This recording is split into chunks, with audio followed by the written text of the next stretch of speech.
नमस्कार, झारखंड समाचार में आप सबका स्वागत है। आइए जानते हैं झारखंड की तमाम छोटी बड़ी खबरों को। इससे पहले चैनल को सब्सक्राइब नहीं किया है तो प्लीज चैनल को सब्सक्राइब कर बेल आइकन को प्रेस कर दीजिए ताकि खबरों का अपडेट आपको मिलता रहे।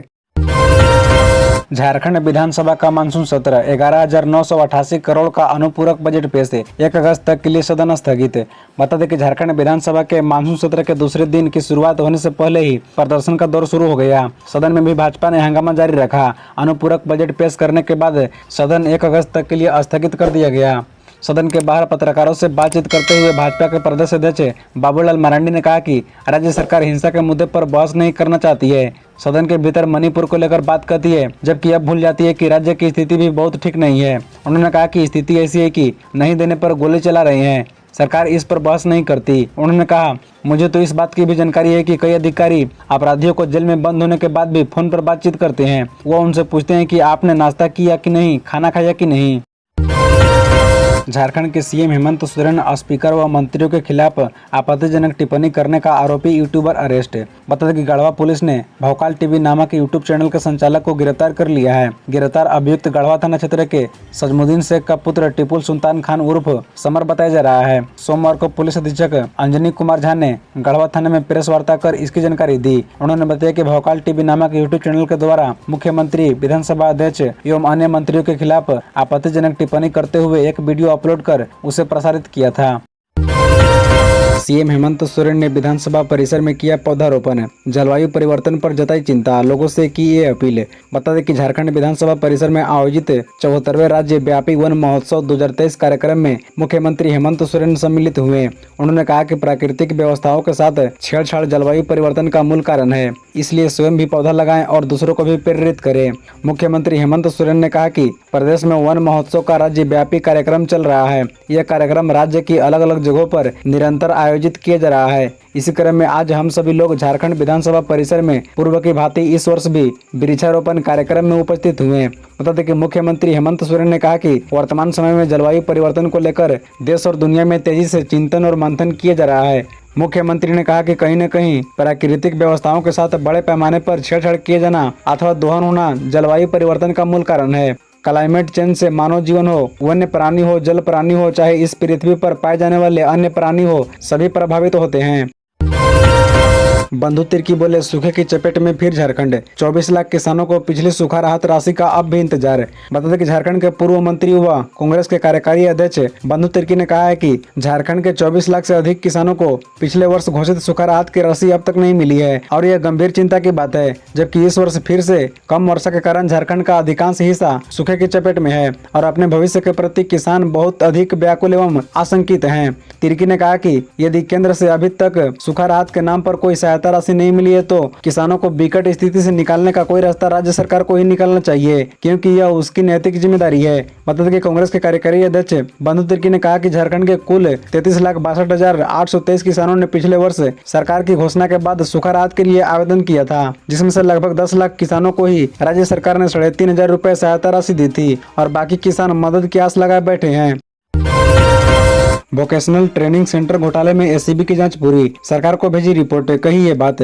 बता दें कि बेरोजगारों को कौशल विकास की ट्रेनिंग के नाम पर गबन मामले में वोकेशनल ट्रेनिंग सेंटर की जांच एसीबी ने पूरी कर ली है। प्रशिक्षण के नाम पर 29.83 करोड़ रुपए की हेराफेरी की बात कही गई थी। इसके बाद वर्ष 2018 में सरकार ने एसीबी से मामले की जाँच का आदेश दिया था। इसमें 19 करोड़ रुपए के बिल का भुगतान होना बाकी था। योजना के तहत राज्य के करीब 109 एजेंसियों को रुपए का भुगतान किया गया था। बता दें कि एसीबी ने मंत्रिमंडल निगरानी विभाग को रिपोर्ट भेजते हुए बताया कि जांच के दौरान जो तथ्य मिले हैं उसमें निजी संस्थानों द्वारा घोटाले से इनकार नहीं किया जा सकता है, लेकिन यह मामला सिर्फ निजी संस्थानों से जुड़ा है। राशि के घोटाले में किसी सरकारी कर्मी या अधिकारी की भूमिका नहीं है, इसलिए इस मामले में आगे एसीबी से जांच का औचित्य नहीं है। हजारीबाग सीट पर आजसू की भी नजर, यूपीए में कांग्रेस दावेदार, तैयार हो रहा बड़े उलट फेर का प्लांट। पता है कि लोकसभा चुनाव में इस बार हजारीबाग में बड़े उलट फेर का प्लांट तैयार हो रहा है।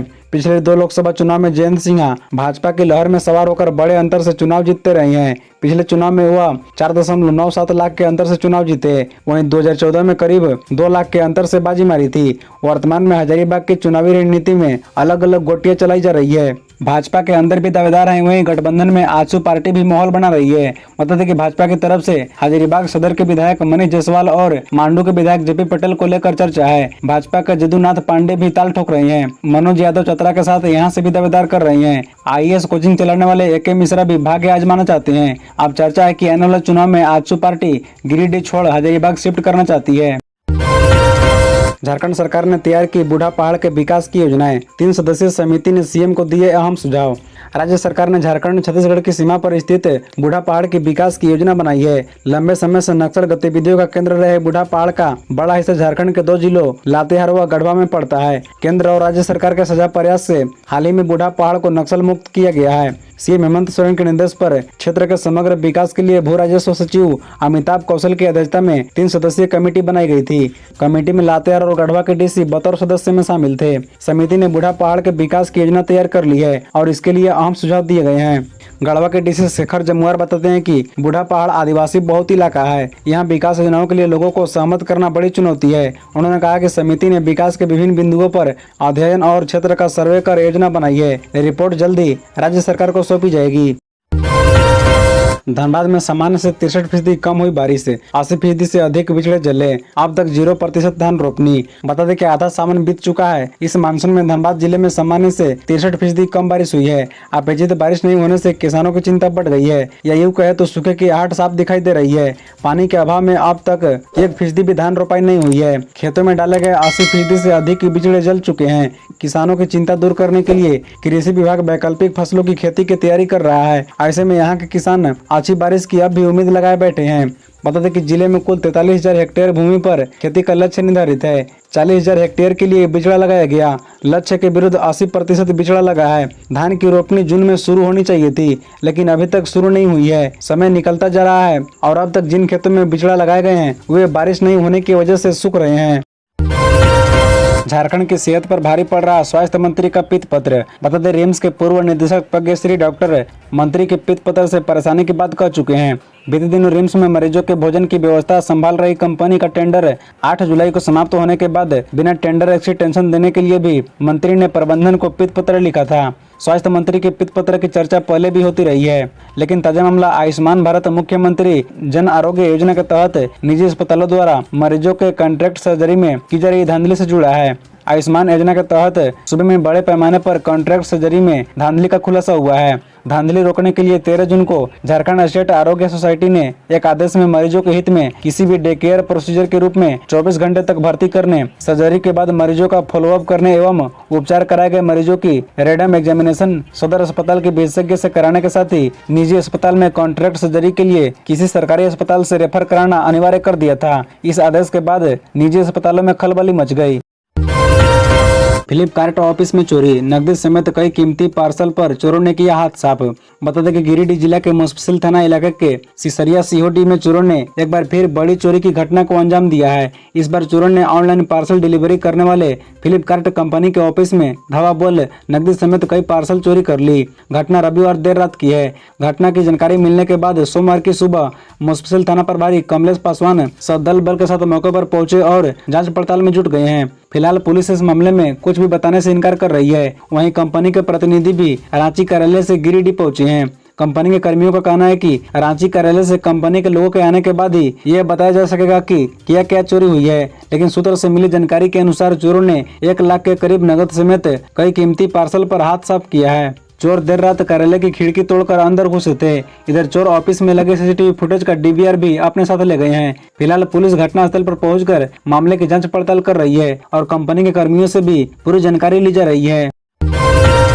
सुभाष मुंडा के परिजनों से मिले मंत्री मिथिलेश ठाकुर, बोले परिजनों को मिलेगा न्याय, सीएम से जल्द कराएंगे मुलाकात।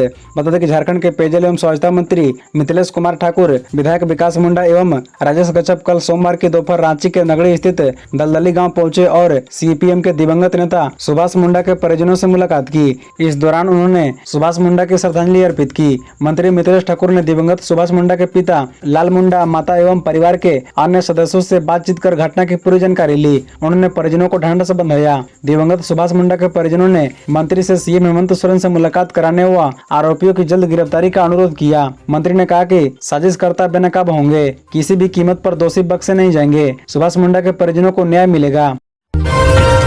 कारोबारी विष्णु अग्रवाल को ईडी ने किया गिरफ्तार। अधिकारियों ने 5 घंटे से अधिक की पूछताछ। लैंड स्कैम मामले में आया है नाम। बता दें कि लैंड स्कैम मामले में ईडी के अधिकारियों के सवालों का जवाब देने के बाद कारोबारी विष्णु अग्रवाल को गिरफ्तार कर लिया गया है। हालांकि अभी आधिकारिक रूप से घोषणा नहीं की गई है। लैंड स्कैम में नाम आने के बाद कल शाम तकरीबन 4 बजे ईडी कार्यालय पहुंचे। ईडी के अधिकारियों ने उनसे 5 घंटे से अधिक पूछताछ की। कारोबारी विष्णु अग्रवाल को इससे पहले 17 जुलाई को ईडी ने पूछताछ के लिए बुलाया था, लेकिन वे हाजिर नहीं हुए। उन्होंने स्वास्थ्य कारणों का हवाला देते हुए ईडी से 3 सप्ताह का वक्त मांगा था, पर जांच एजेंसी ने उन्हें ज्यादा वक्त नहीं दिया। उन्हें फिर 26 जुलाई को बुलाया। हालांकि 26 जुलाई को भी वे ईडी के समक्ष उपस्थित नहीं हुए। खबरों से जुड़े रहने के लिए चैनल को सब्सक्राइब, वीडियो को लाइक एवं एक दूसरे से शेयर जरूर करें। धन्यवाद।